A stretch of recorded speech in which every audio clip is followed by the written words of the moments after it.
लगातार परिस्थितियां बदल रही हैं। एक समय था जब पेपरों में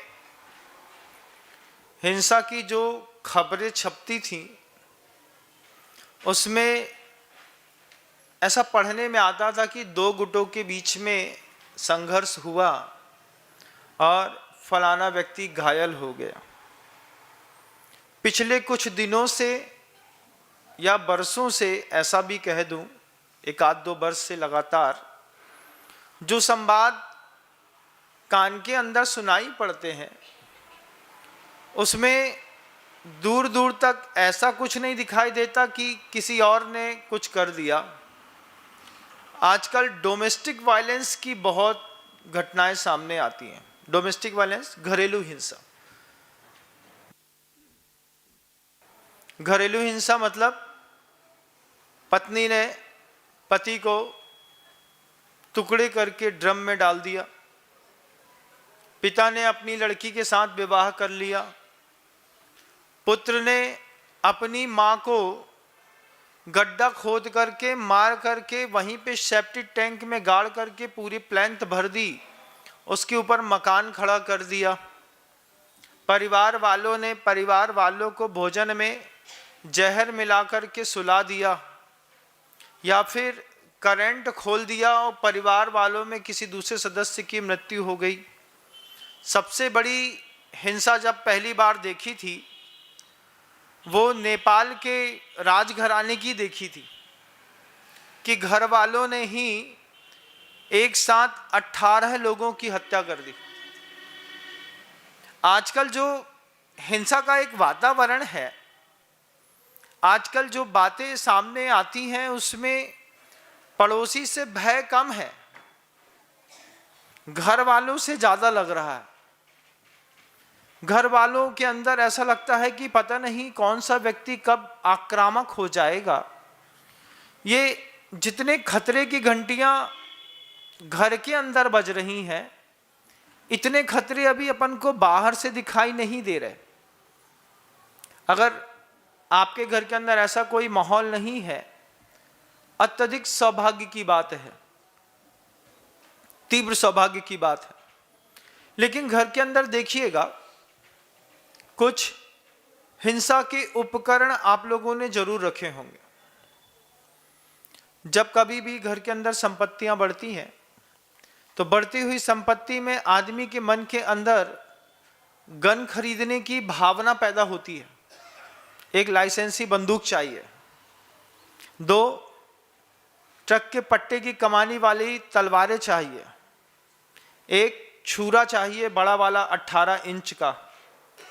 हिंसा के उपकरण हैं, आपको आज तक जरूरत नहीं पड़ी थी, लेकिन आपके मन के अंदर जैसे जैसे संपत्तियां बढ़ती हैं, परिवार के अंदर धन बढ़ता है, आपके मन के अंदर इस तरीके की इच्छाएं पैदा होती हैं कि हमारे घर के अंदर 1-2 लाइसेंसी बंदूक होना चाहिए, और आप एक्सक्यूज देते हैं कि सुरक्षा का मामला है।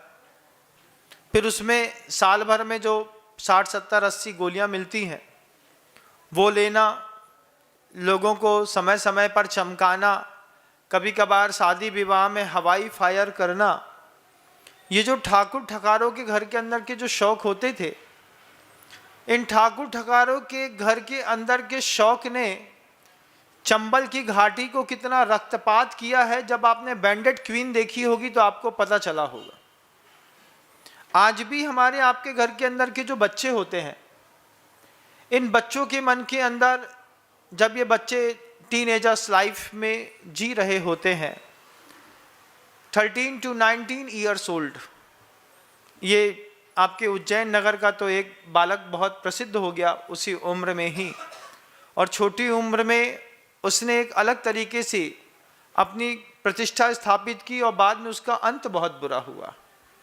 उसमें कल जब मैं सामने बैठा था तो एक जैन समाज का बच्चा भी उसमें फंस गया। श्वेतांबर बंधु थे, उनका एक बच्चा फंस गया, तो उनके पिता हमसे कह रहे थे, महाराज आशीर्वाद दीजिए बच्चा जेल से बाहर आ जाए। ये जो खतरे की जितनी घंटियां घर के अंदर बजती हैं, इसमें कई जगह हमारा पैसा बड़ा निमित्त बनता है। घर के अंदर एक बंदूक खरीदने का भाव पैदा कर लिया, आपको किसी ने रोका नहीं, आपको किसी ने टोका नहीं, क्योंकि आपका पैसा था। और माहौल भी परिवार का ऐसा है कि आसपास के लोग लाइसेंसी बंदूक खरीदने के पीछे आपको प्रेरणा देते हैं।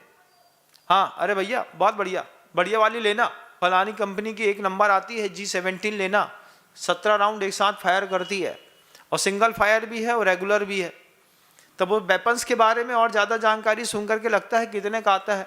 2-5 लाख रुपए में एक बंदूक कट्टा बीच में फंसा लो, और फिर सफ़ेद शर्ट पहन करके, और सफ़ेद शर्ट के अंदर से जब वो गन्स वेपन्स झांकता है तो चलने वाले की चाल अलग हो जाती है।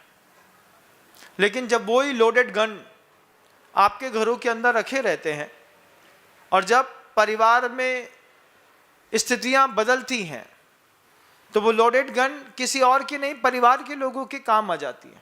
जय जिनेंद्र, अगर आपको मेरी वीडियो अच्छी लगती है तो प्लीज़ मेरे चैनल को सब्सक्राइब करिए, लाइक करिए, शेयर करिए। इसी तरह से अपना प्यार मुझे देते रहिए।